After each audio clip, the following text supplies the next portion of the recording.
Naga, you are going to have travel news, but on a very significant scale. Yeah, it's not often that we bring travel news here at this point in the programme, but this is slightly different, and motorists being warned of gridlock on roads around the M25 in Surrey this weekend because of the first planned daytime closure of the motorway since it opened in 1986. So it's the stretch between junctions 10 and 11, which will be closed until 6 o'clock on Monday morning. It's in order for engineers to be able to demolish a bridge. Well, our news correspondent, Mark Ashdown, is at the M25 in West Byfleet. And, Mark, that's a live picture. OK, so tell me, are people avoiding the M25 or are people gearing up to a day of gridlock?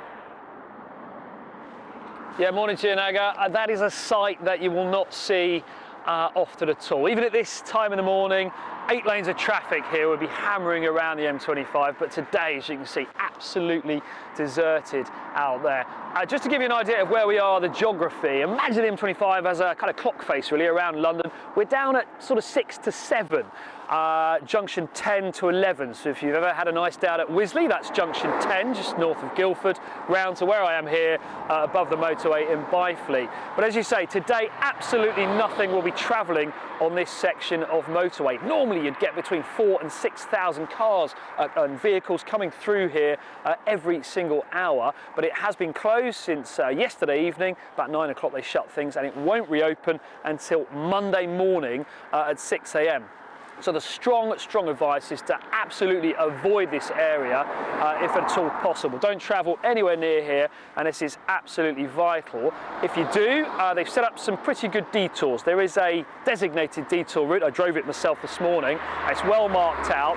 The advice to National Highways is to stick to that detour. Don't try and be clever. Don't use the sat-nav. Try and do back doubles around the area. These roads are not particularly well designed for the kind of traffic we're going to get over this weekend. So the advice is stick to that detour route.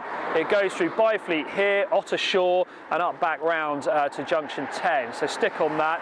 Of course, this is a crucial route for pretty much everyone travelling in this area of the world. Heathrow's just over there, Gatwick a couple of junctions up. This links up the ports as well, so anyone travelling to the continent. A local hospital, they put out some comms saying they're hoping things will continue as normal, but again, advising people of these restrictions. If you do have to travel, the advice is to try other means. Get the train if you can, although, guess what? There's engineering works at quite a few of the routes around here. Now, I hear you screaming, there must be some gain for all this pain.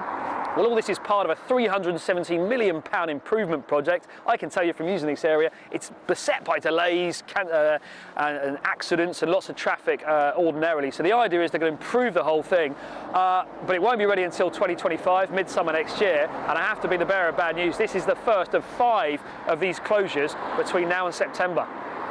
Mark, thanks so much. It's Mark Ashdown there. So that section is actually closed at this moment in time, hence no cars on that at the moment.